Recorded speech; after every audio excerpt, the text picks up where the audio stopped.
When we think about waiting for something good, like maybe it's this massive breakthrough in your career, or the healing of a broken relationship, or just some long-held promise finally coming to pass, we tend to imagine it like sitting in a literal waiting room. Right, yeah, like taking a number at the DMV or something. Exactly. You grab a magazine off a little table, you watch the clock tick down, listen to that awful, soft instrumental music, and you just sit there. I mean, it's clean, it's quiet, and mostly it's just incredibly boring. You're completely passive. We really have been conditioned to view waiting as this, dormant state. You just kill time until someone finally calls your name from behind a desk. But what if waiting isn't sitting in a lobby at all? What if the kind of waiting required for a true life-altering promise is actually like one of the most violent, exhausting, and physically demanding things a human body can go through? That completely flips the script. It really does. And welcome to the deep dive. Today, we're bringing you a very special Transformation Talks edition. This is our After the Amen deep dive into an absolutely powerful sermon from Transformation Ministries' own Pastor Lenore West. It is such a good one. Oh, it's incredible. And before we get into this framework, make sure you hit that subscribe button right now so you never miss an update. Because honestly, the concepts we're unpacking today will fundamentally change how you view your own struggles. Absolutely. We are exploring a message titled Pressing Through the Labor and Delivery of Hope. And the mission here is really to unpack how Pastor West takes these incredibly vivid biological stages of human pregnancy and labor and maps them directly onto our spiritual journeys. Yeah, she completely shatters that comfortable waiting room illusion. I mean, her core thesis is that waiting for a breakthrough from God is actually a highly active, demanding process. It's about intense internal and external transformation. So let's just jump right in. The journey starts right at conception, which she calls the impregnation of hope. God plants a seed of promise in you. But the immediate result of conception in basic biology isn't a fully formed baby. You don't get the physical promise on day one. You get symptoms. You get symptoms. Yeah, the body begins this systemic reaction to a foreign, albeit beautiful, presence. And Pastor West points out that the very first symptom of carrying a spiritual promise is often a profound sense of spiritual nausea. Which is such a wild concept to wrap your head around. But the mechanics of that nausea are fascinating. It manifests as this sudden, intense loss of appetite for the old things in your life. Yeah, you just can't stomach them anymore. Exactly. You lose your taste for despair. You lose your appetite for bitterness, for anger, for the petty arguments you used to engage in, like the old habits, the environments you used to hang out in, the former mindsets. They literally just don't sit right in your stomach anymore. And she connects this directly to Scripture, specifically 2 Corinthians 5:17, about old things passing away and all things becoming new. Right. But the insight here is that this passing away isn't necessarily some magical, instantaneous perfection where you just, wake up flawless. I wish. Right. But no, it operates as a physiological level rejection. Your spirit is now carrying something holy. So the toxic things you used to ingest, like the office gossip or that constant stream of negativity on the news, or even the hopelessness you used to bond with people over, it suddenly makes you feel sick. Wow. Yeah, your internal ecosystem has completely changed, and it just can no longer digest poison. And right alongside that nausea comes the fatigue. You feel emotionally stretched, mentally drained, and completely exhausted, even if you haven't changed your daily physical routine at all. It's a deep, bone-tired feeling. Yes. I was reading this section of her sermon, and I immediately thought of a smartphone. You know when your phone is just sitting on the table, the screen is totally black, it doesn't look like it's doing anything at all? Oh yeah, but it's completely dead by noon. Right. You pick it up, the casing is burning hot to the touch, and the battery has drained by 40% in an hour. Because the outward screen looks dormant, but internally, the processor is running a massive operating system update in the background. Exactly. It's operating at absolute maximum capacity to rewrite the internal code. But let me push back here a little just to bring in some friction. If someone listening to this right now is exhausted, feeling mentally drained, maybe even a bit depressed, and dealing with all these emotional symptoms, telling them it's just, spiritual labor or an internal update that feels potentially dismissive of actual clinical burnout. So how does Pastor West differentiate between someone who is genuinely just burning out from life and someone experiencing this transformational fatigue? That is such a crucial distinction, and she actually addresses it by pointing to the result of the fatigue. Okay, what do you mean? Well, clinical burnout is generally characterized by apathy, right? It's a desire to detach and a hardening of the self against the world just to survive. Yeah, that makes sense. You just Yeah, shut it. exactly. But the fatigue Pastor West is describing does the exact opposite. She brings in Ezekiel 36:26, where God says, I will give you a new heart and put a new spirit within you. That seed of hope isn't hardening you. It is literally tenderizing your heart, Ah, it's removing the stone. taking away the heart of stone. And when your heart becomes tenderized, you naturally become hypersensitive. You're absorbing way more of your environment. You feel the weight of the world more acutely. You have this deeper agonizing compassion for the people around you. And you experience much sharper conviction when you make a mistake. Oh, wow. Yeah, and carrying that kind of heightened sensitivity in a deeply cynical, dark world, that is exhausting. It takes so much energy to stay tender. So the fatigue isn't a sign that you're failing or breaking down. It's biological proof that your capacity to feel and love is actually expanding. That is so powerful. And that sensitivity we're talking about, that tenderized heart, it doesn't just make you tired. As we move into what we could map to the second trimester, it changes what you crave. You start experiencing massive emotional swings. Oh, the mood swings are real. Yes. You might be driving to the grocery store thinking about absolutely nothing, and suddenly you are just weeping at the goodness of God. Or you find yourself experiencing this inexplicable, radiant joy right in the middle of a severe crisis. Pastor West shared a deeply personal anecdote to illustrate this that I just loved. Oh, right, the story about her arm. Yes, she was dealing with this intense, localized physical pain in her arm, like the kind of severe agony where your brain tells you to either scream, cry, or completely panic. Right. But instead, she found herself laughing and praising God. She was feeling this deep, overriding joy despite the physical reality of her pain. That is the promise shifting inside of you, overriding your immediate physical circumstances. And that shift leads directly into a concept she calls holy dissatisfaction, which is such a great phrase. It really is. The nausea we discussed earlier kind of evolves here. It's no longer just being sick of the toxic things. It becomes an active, insatiable hunger for the profound. Holy dissatisfaction means the ordinary, mundane, surface-level existence just isn't enough to sustain you anymore. You mean more? Right. You are craving deep prayer. You're craving real peace. You have a sudden appetite for the very presence of God, searching out whatever nourishes the destiny you feel growing inside you. And that hunger prepares you for the quickening. Mhm. Now, in human biology, the quickening is a very specific milestone. Mm. It's the first flutter, the first definitive time a mother feels the baby move independently. So how does she apply that spiritually? Spiritually, Pastor West describes this as the moment the promise starts to actively stir in your life. Yeah. You start seeing peripheral evidence of it. Certain doors will unexpectedly open, while others you were totally relying on will abruptly, almost violently, close. Just slam shut. Exactly.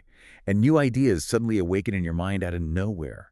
She draws a stunning parallel here to the story of Mary and Elizabeth in the New Testament. Oh, I love this part. So Elizabeth is pregnant with John the Baptist, and Mary is newly pregnant with Jesus. Right, and the moment Elizabeth hears Mary's voice, the scripture says the baby literally leaped in her womb.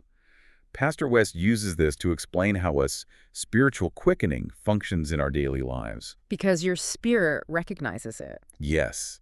When you are carrying a spiritual promise, your spirit will leap when you hear things that align with the specific instruction God has given you. Your discernment just locks onto the truth. If you're listening to this right now and you hear a phrase, read a sentence in a book, or have a conversation that matches the DNA of the promise you're carrying, something inside of you will involuntarily kick. It is your spirit recognizing its own future. Man, carrying the promise through those kicks and flutters is beautiful, but eventually carrying has to shift into delivering. Yeah, you can't be pregnant forever. No, you can't. You reach the third trimester and you hit active labor. Pastor West grounds this incredibly intense, often agonizing phase in the book of Isaiah, specifically chapter 66, verse 9, which says, "Shall I bring to the birth and not cause to bring forth?" And to really grasp the gravity of that scripture, we have to look closely at the historical context she provided. Isaiah was prophesying to the Israelites during a time of immense despair. I mean, they had been in captivity in Babylon for nearly 70 years. Wait, 70 years? That's an entire lifetime for most people back in that era. Exactly. You have whole generations who were born in captivity, lived their entire lives in captivity, and died never seeing the promise of home. They had seen Jerusalem, their home, completely destroyed, and the beautiful temple, which was the epicenter of their culture and worship, demolished. They lost their autonomy, their land, and their identity. And you mentioned they were only experiencing partial restoration. Yeah, that's what makes it even worse. Think of the story of Nehemiah. He went back and miraculously rebuilt the wall of the city. That's an incredible feat, right? It provides security. But the temple, the actual core of their spiritual identity, was still in ruins. Oh, wow. So they're protected, but empty. Exactly. They are seeing these tantalizing glimpses of hope. They have walls, but the full delivery hasn't happened. They are secure, but they are hollow. And I think about how that translates to the listener today. Like, think about your own life. Have you ever settled for just a wall when you were promised a temple? You get the stable job that pays the bills, so the wall is built, but the actual purpose or calling you were given is completely ignored. You just get comfortable in the partial restoration. Right. And Pastor West points out that in that highly vulnerable state, the Israelites were plagued by false prophets. Because false prophets are incredibly seductive when you're exhausted from waiting. They come in and say, God is going to do it tomorrow. You're getting out early. The pain is over. They offer premature, counterfeit hope. An epidural without an actual delivery. Exactly that. So how do you avoid that trap? I mean, when you have been waiting for your own breakthrough for years, you're only seeing partial fixes, and you're surrounded by voices, maybe even well-meaning friends or family, telling you to just settle or offering you toxic positivity. How do you avoid throwing your hands up and just accepting a counterfeit delivery? Well, Pastor West answers this by meticulously breaking down the Hebrew definitions of the word perseverance. Because, to our modern Western ears, perseverance just means stubbornly, passively waiting, just gritting your teeth and standing still. Right, just enduring it. But the Hebrew text reveals it's a highly kinetic state. One definition she highlights means waiting with expectation, literally being bound together like a cord around God. You don't just stand near him. Yeah. You wrap yourself around the promise. You tether yourself to it so tightly that you move when it moves. Exactly. And another definition she brings forward is the word kasak. It means to bind, to hold fast, to forcefully strengthen yourself. This was the specific command given to Joshua when he had to take over leadership from Moses. Because Moses started the journey, but Joshua had to finish it. Right. Joshua had to carry millions of Israelites over the finish line into the promised land. God told Joshua repeatedly to be strong and courageous. He had to kazak. He had to gird himself up, change his entire posture, because the passive waiting phase in the desert was over, and the violent execution phase of taking the land had begun. Which brings us right into the concept of active labor. If the Israelites were in the labor stage of their history, what does that look like for you and me right now?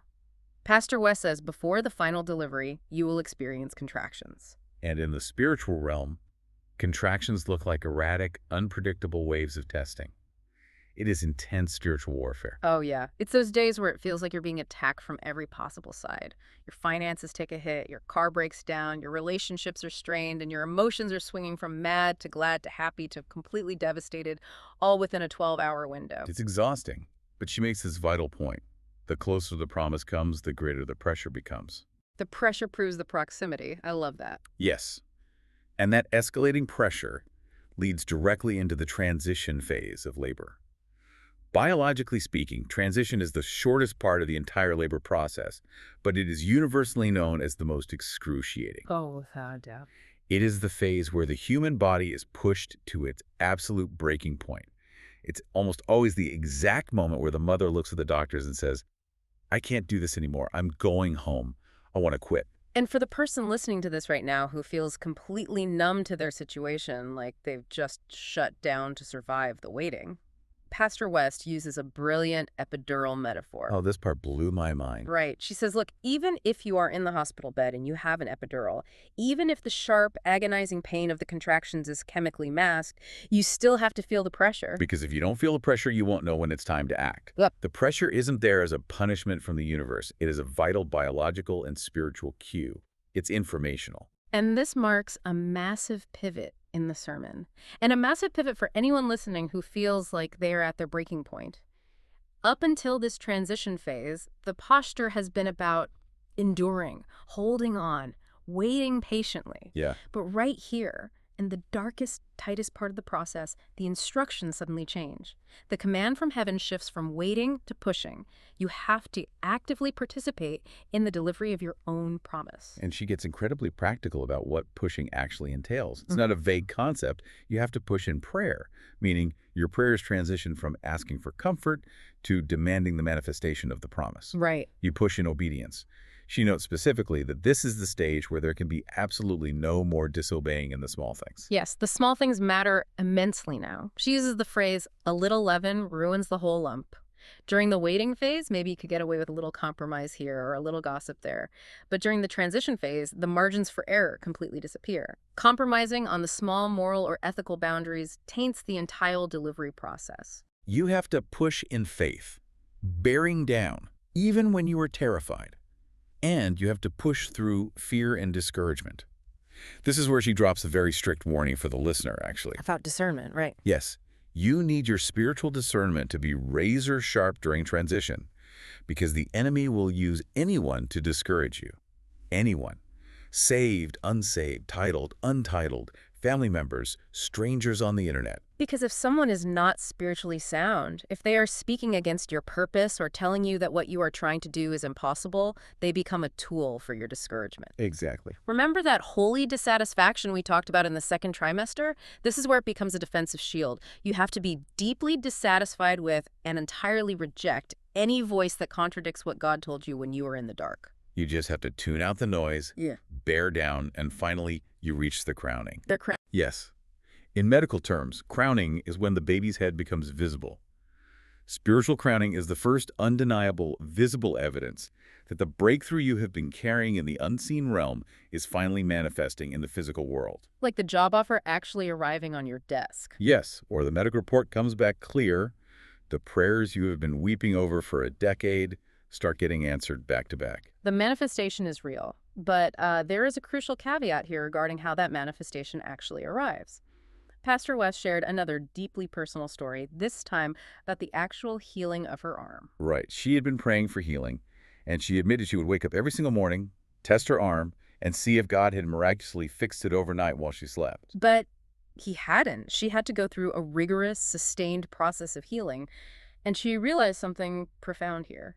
Sometimes God makes you go through the process of healing so you learn the mechanics of it. Because if he just magically snapped his fingers and instantly fixed every problem the moment we asked, we would lack the wisdom to sustain the blessing. Exactly. We might just go right back out and repeat the exact same careless actions that caused the injury or the debt or the broken relationship in the first place.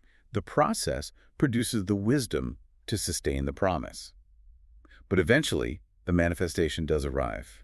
She shared how she finally reached the point where she could kneel, she could lift her arms freely.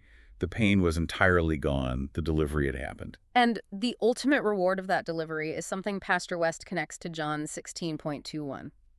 The scripture says that once a mother gives birth, she no longer remembers the anguish because of the overwhelming joy that a child has been brought into the world. It's incredibly how that works. I call it joy amnesia. You go through absolute hell. You endure the nausea, the relationship changes, the bone-deep fatigue, the spiritual contractions, the sheer terror and pressure of the transition phase.